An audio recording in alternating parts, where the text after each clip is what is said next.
Hey guys, it's Cherry, and I've been going through kind of a huge Minecraft phase lately, so watch me play some Minecraft for a little bit. I mean 42 minutes. While I read you some Reddit stories that I found. Let's get started. All of our stories today come from r/AmITheAhole, and our first story is from user AdmiralPoetry6261. Am I the a-hole for saying no to my younger sister and causing my family to not speak to me anymore? I, 36F, have a younger sister, 26F. Let's call her Jane. Jane is the apple of my family's eye, their favorite, and can do no wrong in their eyes. Jane quits every job she ever gets. She quit school during the second semester, and she had a drug problem that she hid from my parents for years. I love my little sister, but she is not trying to better her life. She's not trying to move out of our parents' house, and she's not trying to be independent on her own. Which brings me to my next point. My parents have wanted grandchildren forever. They're always bringing it up every family get-together or every time I call them. And I have told them since I was a teen, I don't want and will never want kids. It's not that I don't like them or anything. I love kids. I just can't risk them inheriting the various mental and physical illnesses that seem to get passed down to every generation. Which, OP, as somebody who is chronically ill, that is so fair. I won't go into the specifics of what they are, but they are incurable, but can be controlled with medicine to live a long, happy life. My sister recently decided that she wants to have a baby. She has no job and has no income coming in, and my parents pay for all her bills and all her things. And she's been trying to become pregnant since the beginning of this year, but hasn't been successful. My parents decided to ask if I would be a surrogate for her, since she can't seem to conceive on her own. Immediately, I said no, it's irresponsible to bring a child into the world when mom isn't working or bringing in any money. Plus, I mentioned that my sister is not responsible enough to be a mom. She's very selfish and will expect my parents to pay for everything. My parents said that she will find a job soon and she will be able to be a good mom. And I continued to say, no, I'm not doing that. My parents then brought up how I won't have kids of my own. How my eggs are going to waste, why can't I just be a good sister? How they don't want to die before they become grandparents.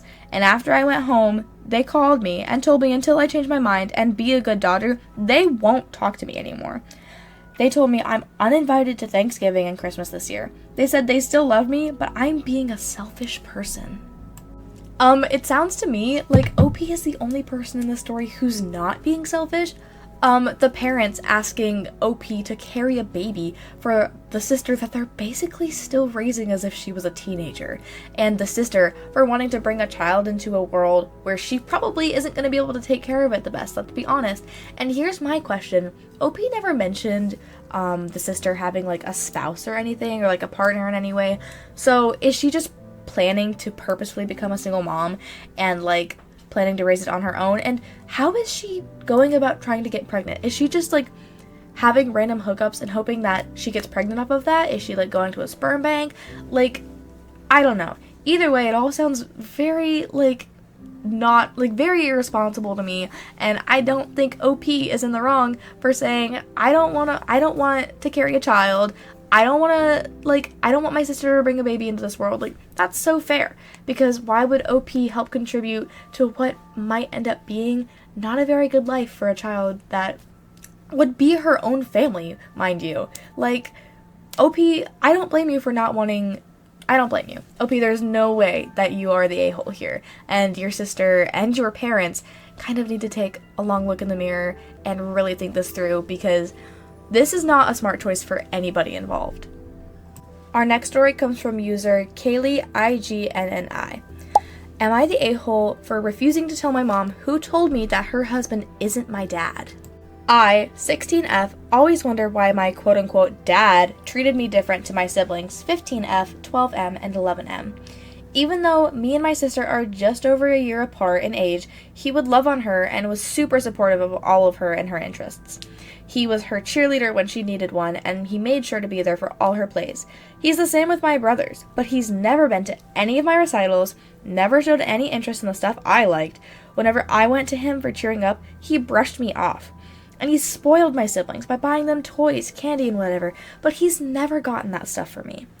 When mom wasn't home, I was either pushed to sleep at a friend's house or a family member's house, or he would do a movie night or game night with my siblings and told me to stay in my room.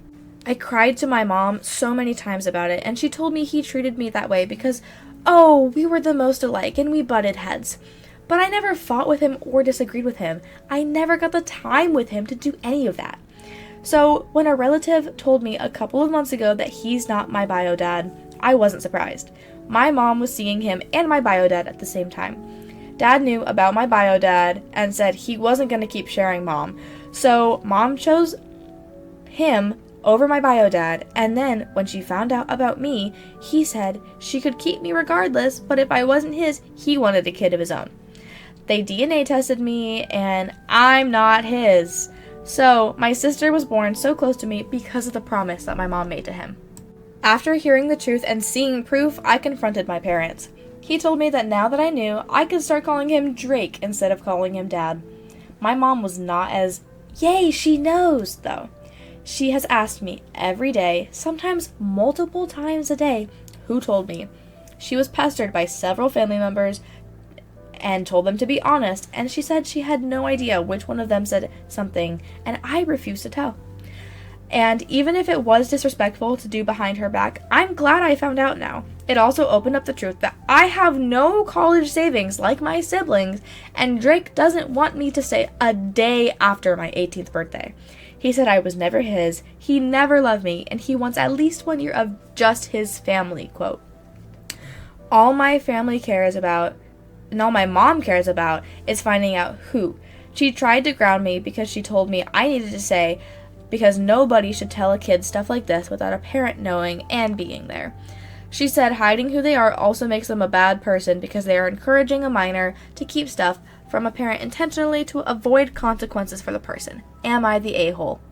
And before I give my thoughts, I'm going to read a couple replies from the comments. This first one comes from user DaxonMom5. You have a terrible mother. What a horrible parent. I'm being emotionally neglected and abused my entire childhood.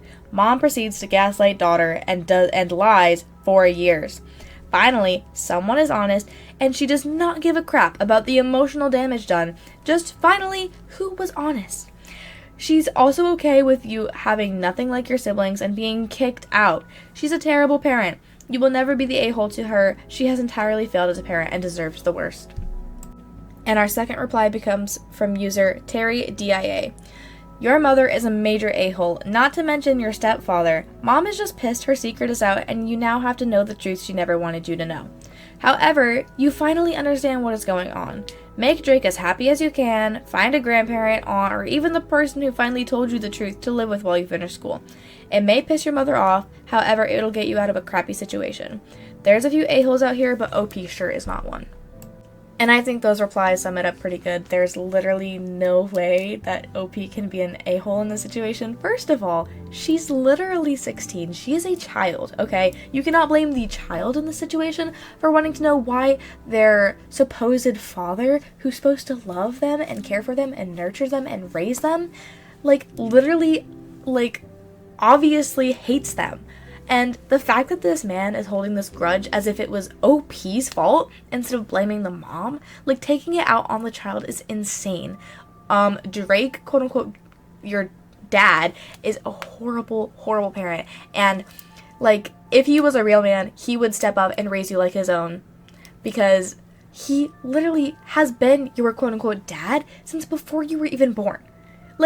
That's just so insane to me. Just because you are not blood related to him means that he's not going to care for you and love you. Okay, so he already had that in his head then when he found out that your mom was pregnant, that he had some sort of resentment towards you. So I feel honestly, OP, even if you were actually his, I feel he would still hold something against you just because he was mad at your mom. And the fact that they didn't tell you that you have no college savings is insane, and your mom could still take care of that even if Drake didn't want to be involved with that. So the fact that your mom is allowing him to treat you like this and allowing him to give you unequal opportunities to your siblings and all this, your mom is a horrible, horrible mother. And if you cannot step up and treat all of your kids equally, then don't have more kids. That's what I think. Our next story comes from user Puzzleheaded Cook 8523. Am I the a-hole for refusing to pick up my daughter's friend? My daughter went to the library to work on a school project with her friend.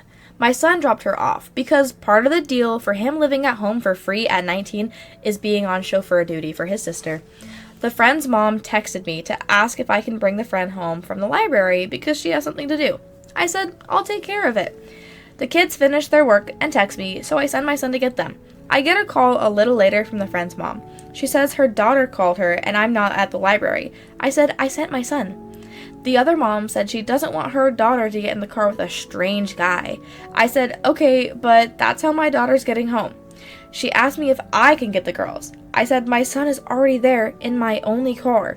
She asked me to have him return for me to get in the car and drive back to the library. I said, Name, I don't want to come across the wrong way, but that's not happening. I am not responsible for your child. You are. You asked me for a favor. You don't get to make demands on top of asking for the favor. My daughter is riding home with her brother. Your daughter can either go with them or stay at the library. Either option works for me. She's your daughter, not mine. I know that was a rude thing to say, but I just felt like she was being so entitled. She's pissed, obviously, because she has to leave an appointment to get her daughter. My daughter is pissed because she said that I'm alienating her friend. Even my son said that was a little out of pocket, even if that lady is crazy. Okay, fine, but who's more unreasonable, me or her? And I think user Bulbasaur Ranch perfectly sums it up in the comments. Not the a-hole. She's the unreasonable one. It was a favor, not a service she was paying for. She doesn't get to dictate demands on that.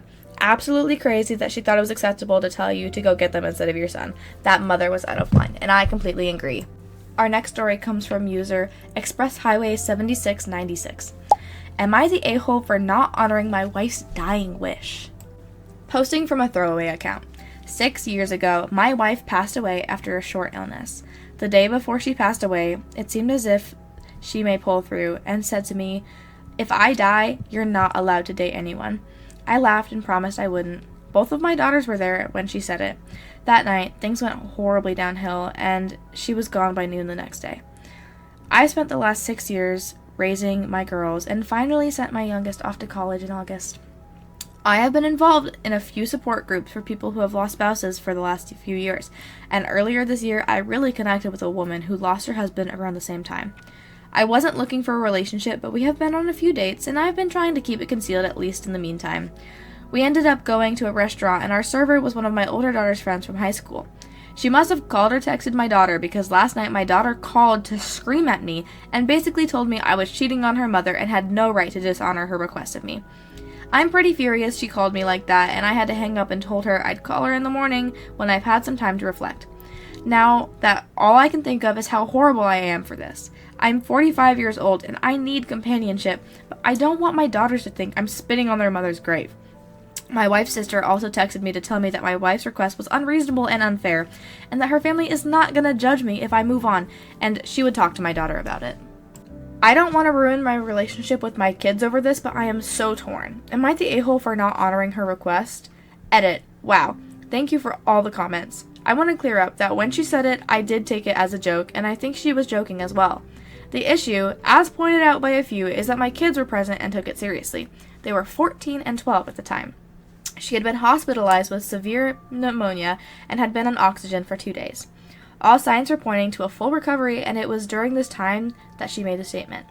None of us expected her to go downhill so quickly overnight.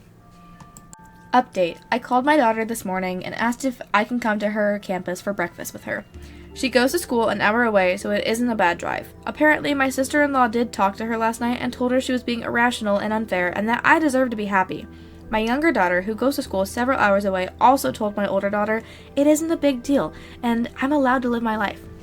We had breakfast and walked around her campus for a few hours. We talked about her mom and how much we all love her and miss her. We had some laughs and cries, and I told her I would never try to replace her mother, and anyone I date would have to get along with my girls.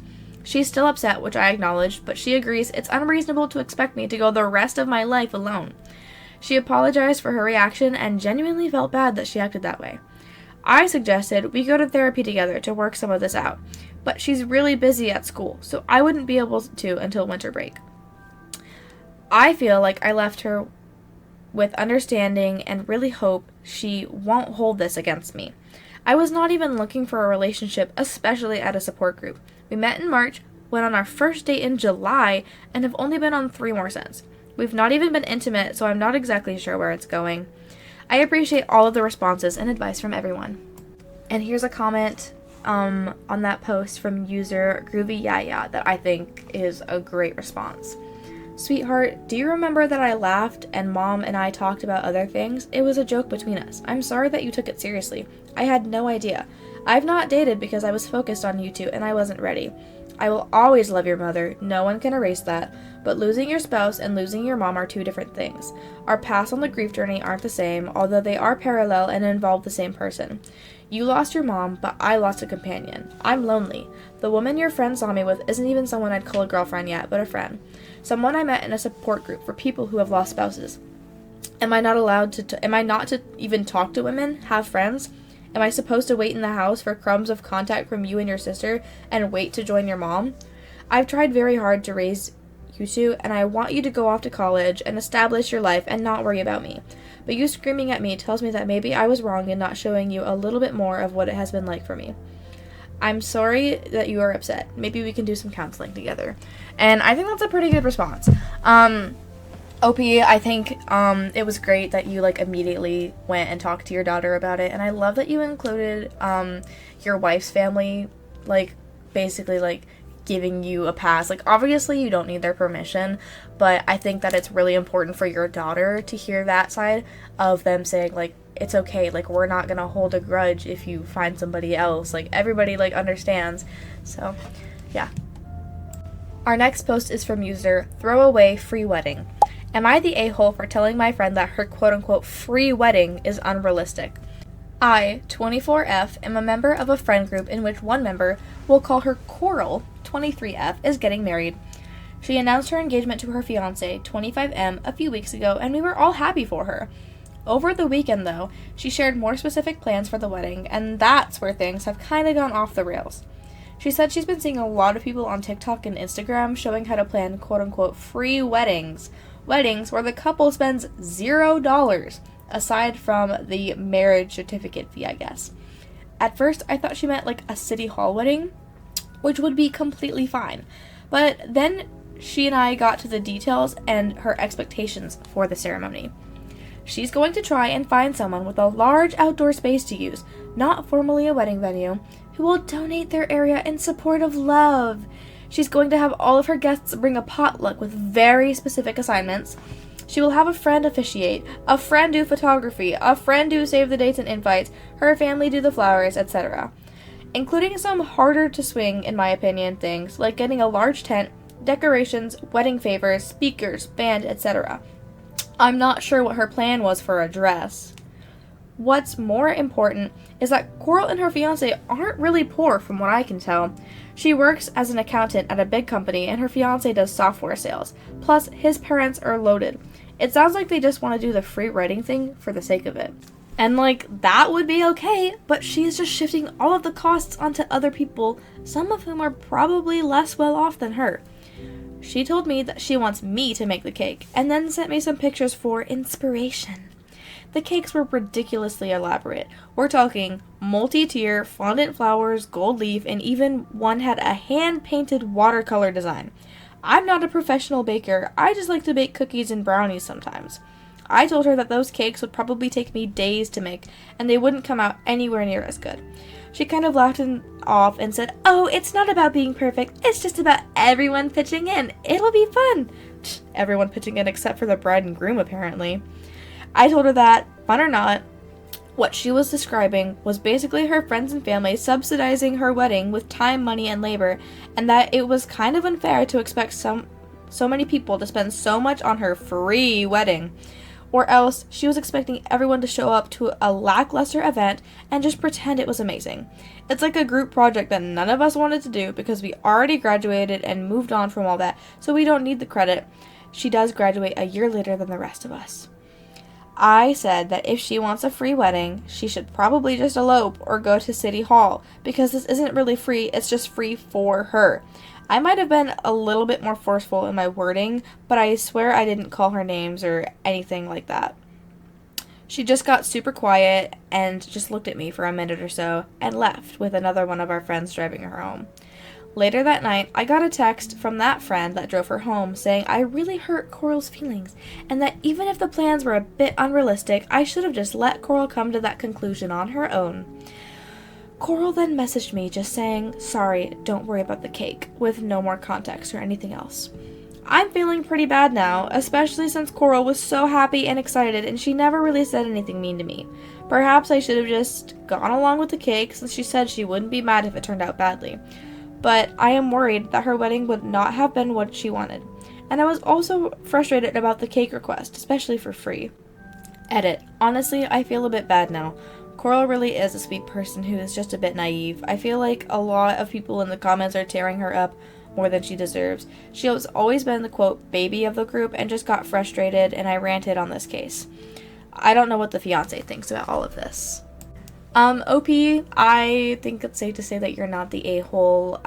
Somebody had to eventually kind of wake Coral up and tell her, hey, like, this is not realistic or fair, because weddings are expensive. Everybody knows that. But if you want to do a wedding in an affordable way, the affordable way to do it is not by making everybody else in your life pay for it while you spend nearly $0. Like, that's so rude, first of all, and just so unrealistic. And personally, if I was one of Coral's friends, I wouldn't even want to attend the wedding. Like, if me not participating and paying for your wedding means that I can't go, then so be it. I won't be there because I'm sorry. Like, especially with Coral and her fiance both working good jobs to where they could afford like a decent wedding. Like, your wedding doesn't have to be extravagant $100,000 type of thing, you know? Like, you could just set aside a little bit of money for it, have like a small little thing, or, you know, elope, or just go to the courthouse.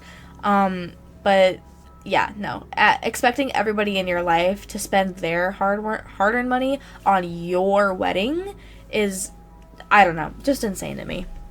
Like, it's one thing, like, asking, like, if people offer to help and, like, pitch in, but it's a whole other thing asking everybody who's gonna be there to do a little bit. Like, that's just not realistic. And imagine if everybody did that.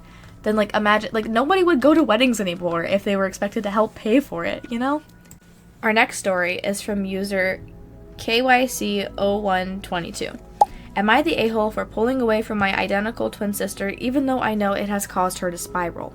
I, 18F, am an identical twin. Our parents encouraged an insanely close to the point of codependency relationship, and my sister fell hard into it while I resented the hell out of it.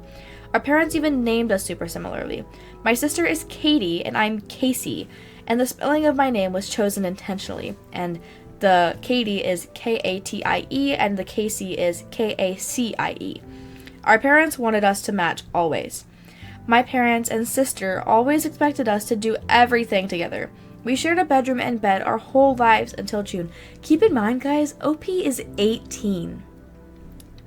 That's when I packed up my stuff and moved out of our parents' house. Our parents insisted to every school we went to and every teacher that we'd been in the same class and sitting next to each other all year. When we had field trips, we were to be each other's buddy. If one twin was invited to a birthday party and the other was assumed to be invited too, regardless of whether they were or not.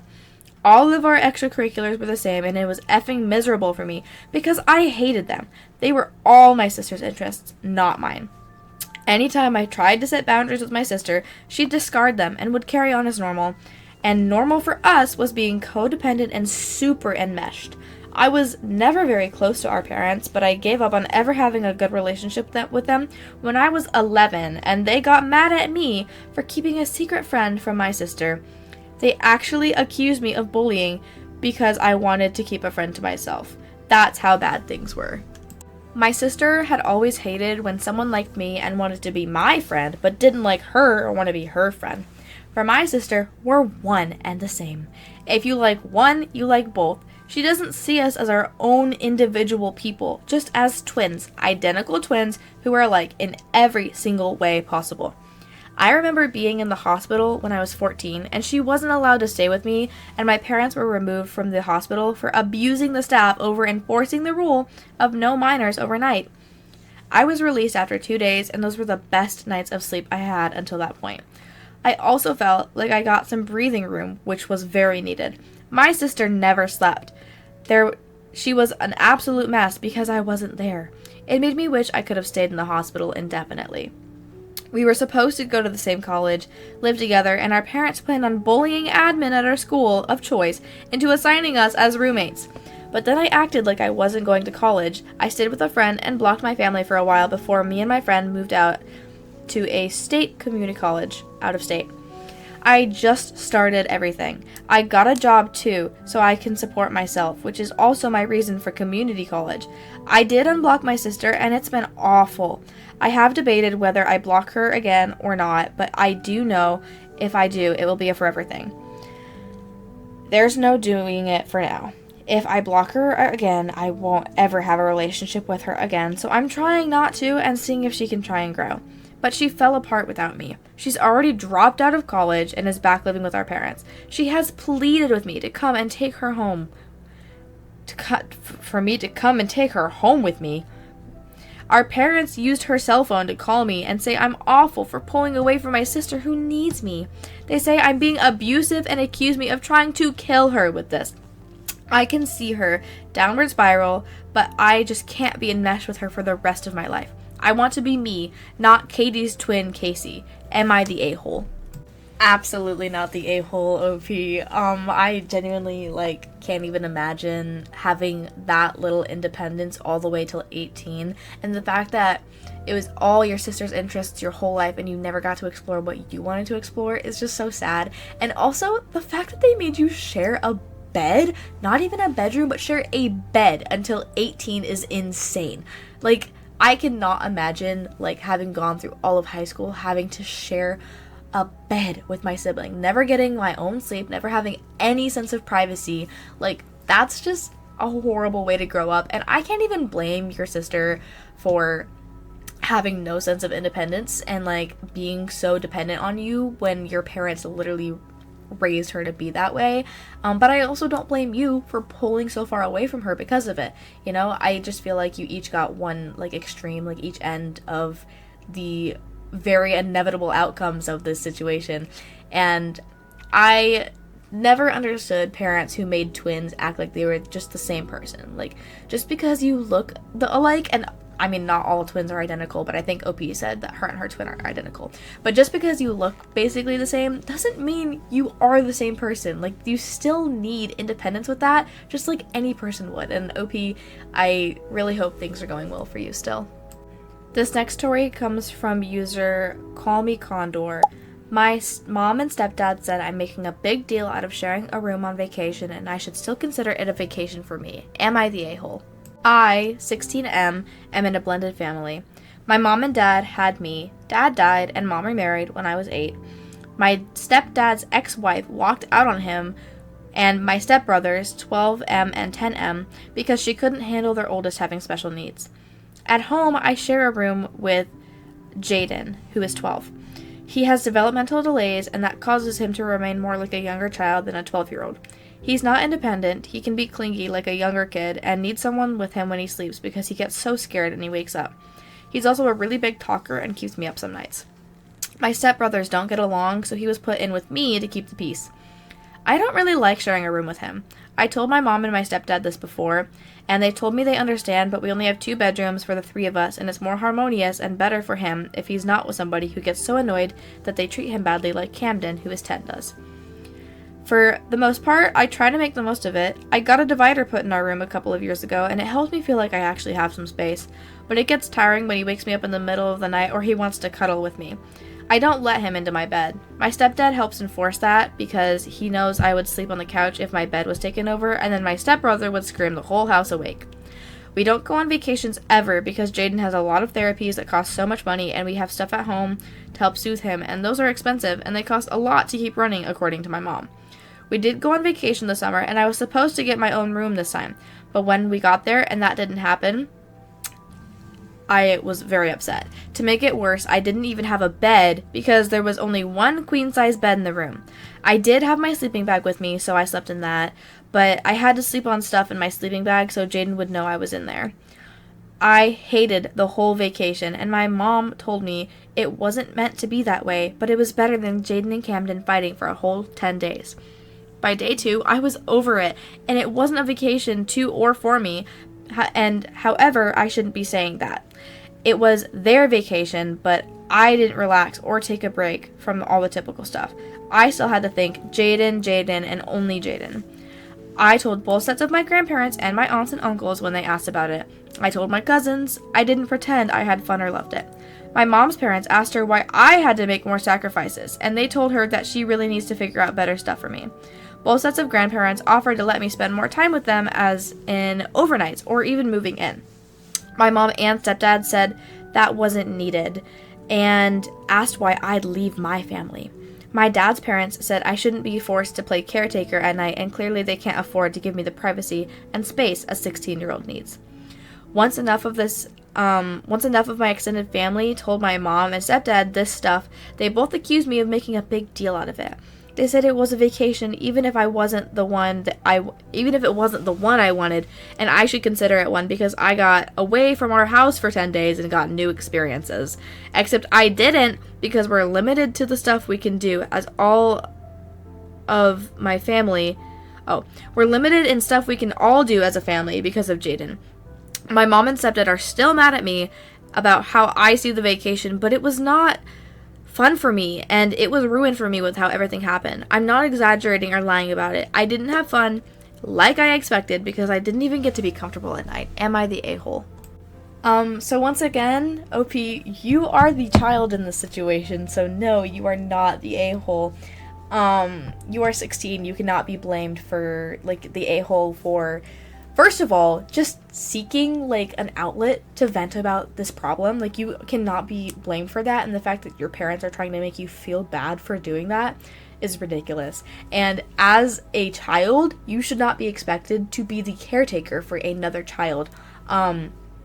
I understand that it's probably hard for your parents with a special needs child and figuring out the best way to deal with it, but they do also need to think about the fact that it is affecting you in so many ways.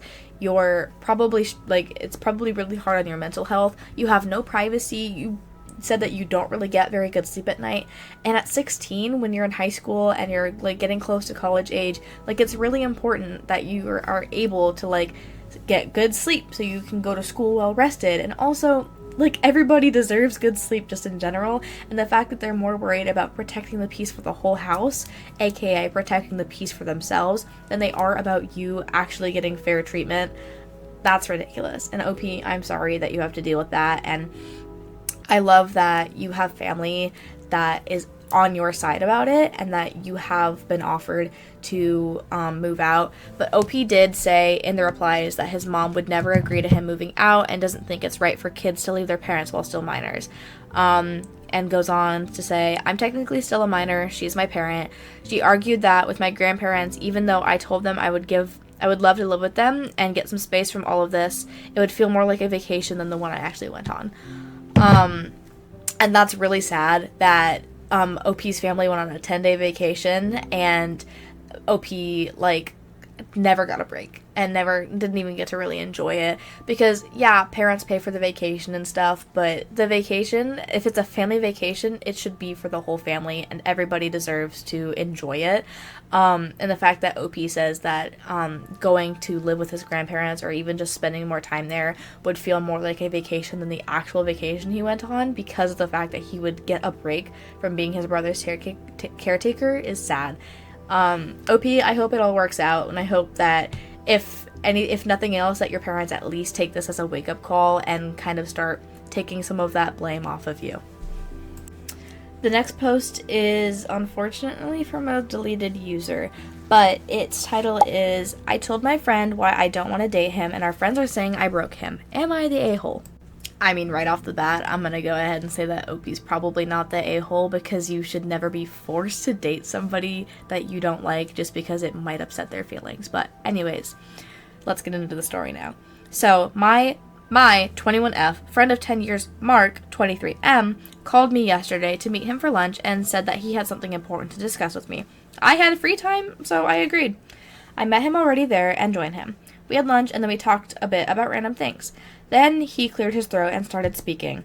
He first told me that he didn't understand why I was dating my now boyfriend when he's a better match for me. Whoa, wait, OP already has a boyfriend, and is expected to just drop him to date this guy in their friend group? Okay, pause.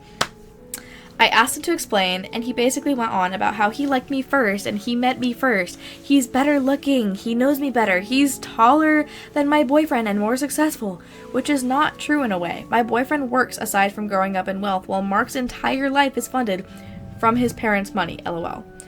While he told me, and he told me he doesn't understand how I can be with him when he's always been waiting around for me. I was out of words and asked him if he wanted me to be honest, to which he said yes. I told him that I would never want to date him, given how I've seen the way he's treated his past girlfriends.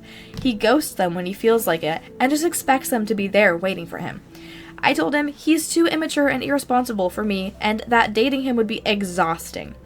I also explained that the reason I mentioned was why I over time started putting a distance to our friendship, and because I didn't like the way he treated the women in his life. When I was done, he was just quiet, and he just excused himself and left. I went home and I went about my day, and later in the evening, our other friends started asking me what I did to Mark and that he's been such a wreck since we met for lunch. He's drinking and not telling anyone what happened. I explained to them what happened, and they are saying I was harsh and that I broke him and blah blah blah. But I think someone had to tell him the truth. So, Reddit, am I the a-hole? Edit, I know everyone says this, but whoa, didn't think this post would blow up so much. I'm overwhelmed by the comments. But in seriousness, I'm thankful for the great comments and advice around my safety. I'll definitely be more aware of my surroundings going forward. I don't know Mark is a violent person, but then again, this incident has proved that I may not know him like I think I do. Mark is currently blocked from everything. Our mutual friends who were supporting him and calling me out are also blocked. And I think this is also a learning lesson to me to distance myself a lot more quickly the next time I see red flags in a future friendship. Thanks again, Reddit. If anything happens, I'll update. Okay, yeah, I already kind of gave my 2 cents in this one, like, halfway through reading the story, but OP cannot be called the a-hole because she doesn't want to date a guy, and I think it was important that somebody be honest with him if he's, like, a guy that typically treats women bad, like, and has a history of that. Like, you can't expect somebody that, 1, already has a boyfriend, 2, you've been friends with her a long time so that she's seen how you treat other women. Like, you can't expect that person to want to be in a relationship with you. Somebody needed to tell this boy how it is, especially if he's, like, daddy's money, trust fund baby, never had to, like, you know. I think it's important that he got a little bit of sense knocked into him, and OP, I hope you and your boyfriend are very happy together, and I'm so glad that, Mark is not your boyfriend, because he sounds like not a great person. Our last post is from user Sassy Signals. Am I the a-hole for not wanting to share my food even though my boyfriend, quote-unquote, paid for it? Okay, so my boyfriend and I ordered takeout. He said he'd cover it this time, which was sweet. I got my usual pasta, and he got a burger. When it arrives, he immediately starts eating my pasta, like full bites, not just, can I try a little? Type stuff. I told him to stop, and he goes, relax, I paid for it. I said that doesn't mean it's automatically his because it's still my meal.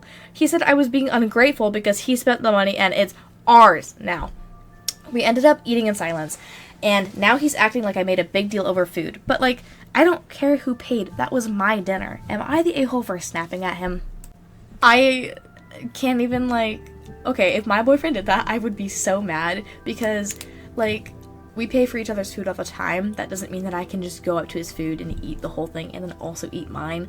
Like, that means that if your boyfriend wanted pasta, first of all, he could have ordered himself pasta. Second of all, if he eats all of your food and his food, then you don't have food and have to go buy yourself food anyways. So, like, no, OP, you are not the asshole in this situation at all. And, like, it's kind of just expected that if you pay for somebody's food, they're gonna eat their own food without thinking that they have to give the whole plate to you. Like, I just feel like that's common sense, I fear. Your boyfriend's a jerk. I would have genuinely dumped him on the spot because, okay, I guess if he doesn't have a history of doing this kind of stuff previously, then whatever. But it sounds like, I don't know, if him paying for one meal is, well, I paid for it, so I get to eat it, then it sounds like that kind of stuff has probably been an issue before in this relationship. But I don't know. I would have stood up and walked away right there. Like, I'm not dealing with that, and neither should you, OP, because you deserve better than a man who's gonna eat your entire meal. I don't know. Maybe it's not that deep, but is it really not that deep? I really think it is that deep, you know, because I feel like it kind of just shows his true colors. If he's willing to steal a meal for you because I paid for it, what, is he gonna buy you a house in the future, then kick you to the curb because he paid for it? I don't know, OP. Just some food for thought. Okay, sorry guys. I get heated about that kind of stuff. I don't believe in stealing food.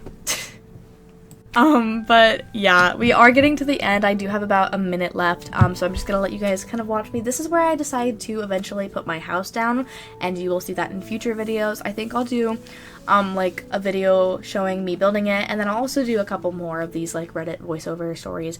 My last one didn't perform very well, but they are fun for me to make, so I am gonna keep making them, and I'm kind of trying to diversify my content a little bit, and not just make it strictly The Sims, in like lieu of like the buyout, because I do not like agree with the people that it's being sold to. It's going to Saudi Arabia, and the Trump family, like the Trump family has hold of it, and I don't really want to support and spend my time on a game that does not align with my ethical values. Well, one that is owned by somebody who, you know, doesn't. But, okay, anyways, I'm just organizing my chest now, and if you guys enjoyed, thank you so much for watching. I love you all. I really hope you tune in next time. Bye-bye!